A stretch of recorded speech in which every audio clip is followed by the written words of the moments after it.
m'appelle Mamouri Tchoubou, je suis journaliste et réalisatrice documentaire.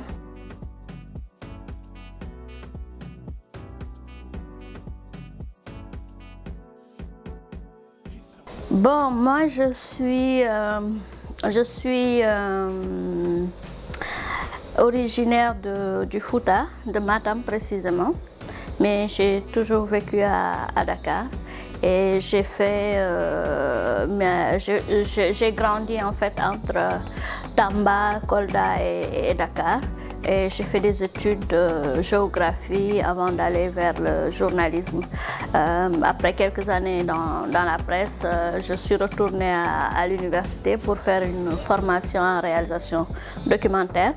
Et depuis, donc, je fais les deux. Je m'occupe du desk culture du journal Le Quotidien et je fais aussi des films documentaires quand j'en ai les moyens.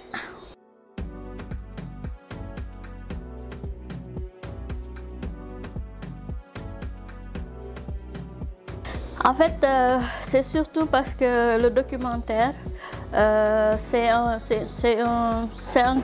moyen en fait d'interroger le monde. Et quand on interroge le monde, quand on se pose des questions, forcément, il y a certaines choses sur lesquelles on s'arrête. Et moi, disons que dans mes films, je suis toujours guidée par ma sensibilité.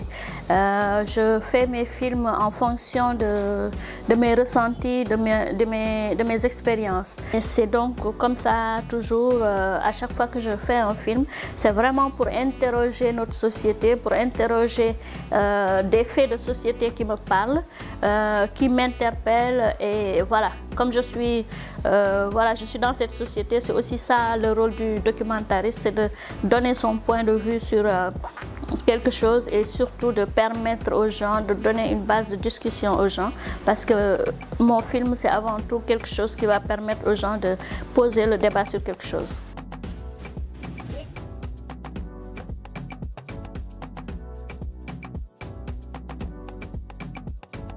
Bon, les femmes, elles sont là dans le cinéma. Il y a eu Safi Faye qui nous a quittés il y a quelques mois. Et elle a été la pionnière, ça a été la première femme à faire un film dans ce pays. Et je pense que depuis, il se passe beaucoup de choses. Les femmes ont leur façon de voir les choses et elles le disent. Après Safi Faye, il y a eu une autre génération, il y a eu les Angèle Diaban, il y a eu les Hadjata Sow, il y a eu beaucoup d'autres femmes en fait qui ont fait des films qui ont marqué l'histoire. Nous ne sommes que les dernières qui sont arrivées et je pense que derrière nous aussi, il y a toute une génération de jeunes femmes hyper talentueuses qui arrivent et qui vont montrer elles aussi ce qu'elles pensent du monde.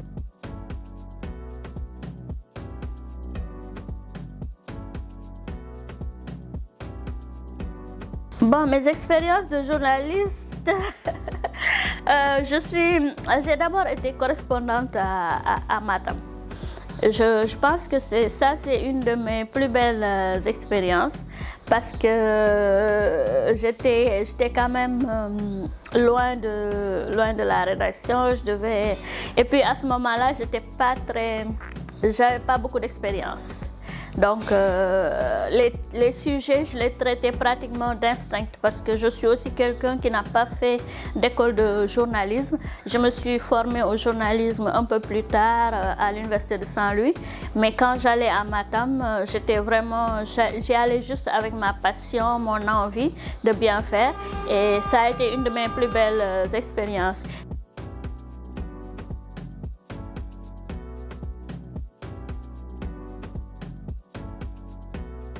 Bon, si j'ai un appel à lancer, c'est sûrement déjà, j'espère que les périodes sont troubles, donc j'espère que nous tous, on est inquiets pour notre pays et j'aimerais quand même que tout le monde se rappelle que, comme on dit, la paix, c'est ce qu'il y a de mieux pour tout le monde. C'est dans la paix qu'on peut vivre tranquillement, qu'on peut faire nos projets, qu'on peut vivre en fait, voilà.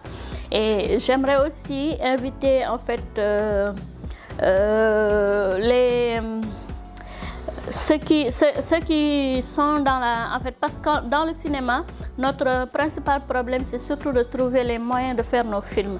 Bien sûr, il y a le FOPICA, mais le FOPICA ne peut pas tout prendre en charge.